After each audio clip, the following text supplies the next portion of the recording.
Merhaba arkadaşlar. Bugün sizlerle kesitlerin üzerine nasıl noktalar atılır? Bunlarla ilgili bir çalışma göreceğiz.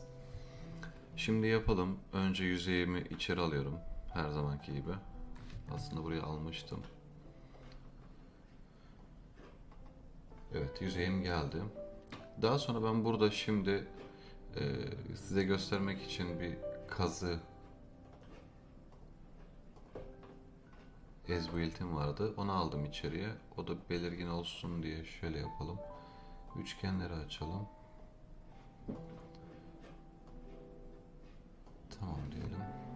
Aslında şunun da rengini değiştirirsek daha net görünecektir. Hala hazırım ve kaz alanım var. Şimdi şuradan örnek vermek gerekirse alignment diyorum. Bir güzergah geçiriyorum buradan.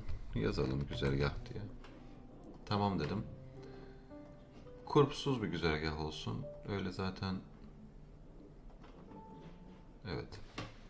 Geçici bir şekilde yaptığımız için çok özenmeden yapıyorum. Daha sonra şimdi buradan kesitlerimizi geçirelim. Tamam dedim. Burada kesitler 88 inç diyelim. Şimdi halihazırımdan ve kazıdan olmasını istiyorum. Buradan by range of station diyorum. 25 metre sağa 25 metre sola yetecektir. Ve 10 metre aralıklarla alsın. Evet.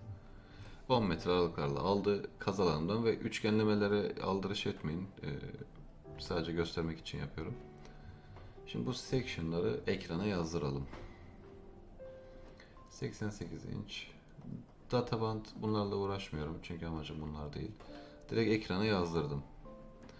Şimdi halihazırım ve kazı yüzeyim. İkisi de geldi. Benim istediğim şimdi burada boru üzerinden aldığım noktaların görünmesini istiyorum. Yani bu ben boru olarak yapıyorum. Siz artık ne yaparsanız.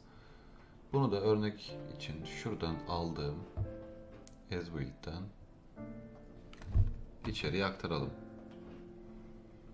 Evet. Koordinatlı bir şekilde aktardıktan sonra bütün noktalarım buraya geldi.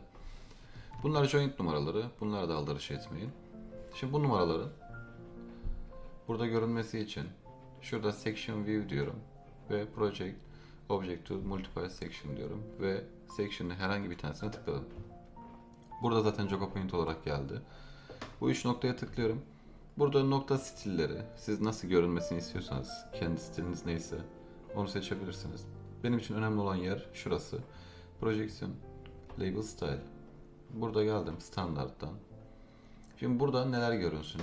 Şimdi burada ne demiş? Offset, Elevation. Ben burada bir de Description görünmesini istiyorum.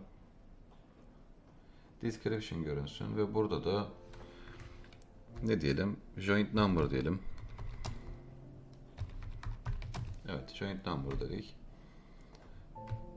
Başka ne görünmesini isteyelim? Şu an için yeterli. Şimdi buna tamam dediğim zaman bunları ekrana getirecektir.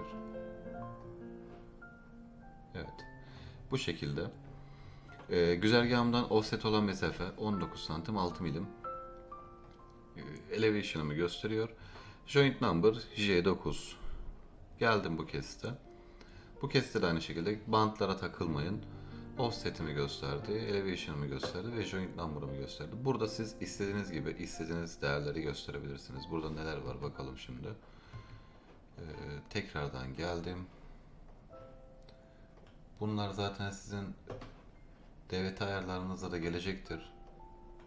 Burada istasyon, description, layer, project layer, güzergahın ismi, section, kesitlerin ismi. Bunları istediğiniz kadar ekleyebilirsiniz buradan. Buraya kadar beni izlediğiniz için teşekkür ederim. Kendinize iyi bakın. Hoşça kalın.